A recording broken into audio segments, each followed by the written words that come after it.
نماز مٹی کے انسان کو سونا بنا دیتی ہے۔ سنا ہے زندگی امتحان لیتی ہے، یہاں تو امتحانوں نے زندگی لے لی ہے۔ زبان کا میٹھا بول دلوں کو خرید لیتا ہے۔ زندگی میں جو لوگ کوشش نہیں کرتے وہ کبھی کامیاب نہیں ہوتے۔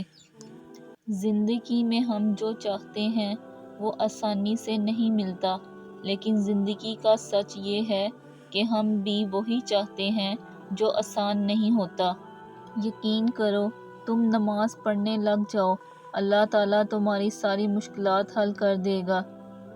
بیمار صحت یاب ہو جاتے ہیں، غم خوشیوں میں تبدیل ہو جاتے ہیں، مشکلیں آسانیوں میں بدل جاتی ہیں، کھوئے ہوئے مل جاتے ہیں۔ بے شک سب اللہ کے حکم سے ہے۔ کچھ لوگ آپ سے اتنی ہی محبت کرتے ہیں جتنا وہ آپ کو استعمال کر سکتے ہیں۔ جہاں ان کا مفاد ختم ہو، وہاں ان کی محبت بھی ختم ہو جاتی ہے۔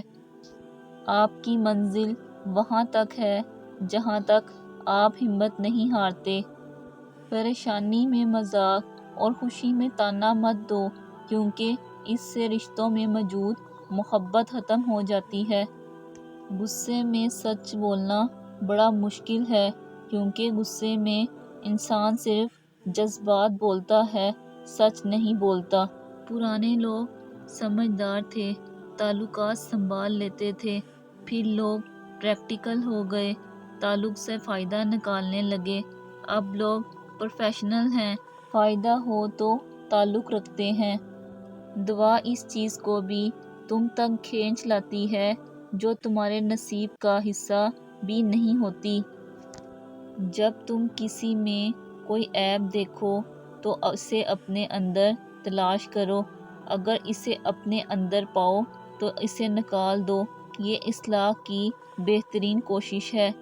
غلطی اسی سے ہوتی ہے جو محنت کرتا ہے۔ نکموں کی زندگی تو دوسروں کی غلطیاں نکالنے میں گزر جاتی ہے۔ زندگی کو سمجھنا ہے تو پیچھے دیکھو، اور زندگی کو جینا ہے تو آگے دیکھو۔ جو مخلص ہیں وہ بیوقوف تصور کیے جاتے ہیں، یہاں مطلب پرست عقل مند کہلائے جاتے ہیں۔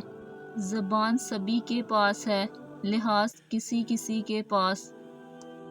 اکڑ تب تک چلتی ہے جب تک پکڑ نہ ہو، اور جب پکڑ ہوتی ہے تو اس حقی انسان کو حق بنانے میں دیر نہیں لگتی۔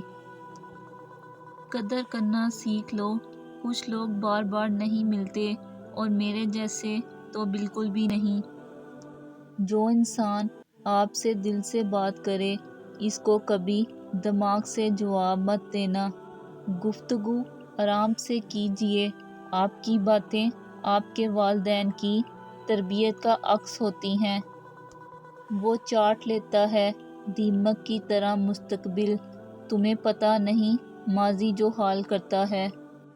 مطلب کی کشتی پر سوار لوگ بہت جلد مخلص لوگوں سے بچھڑ جاتے ہیں۔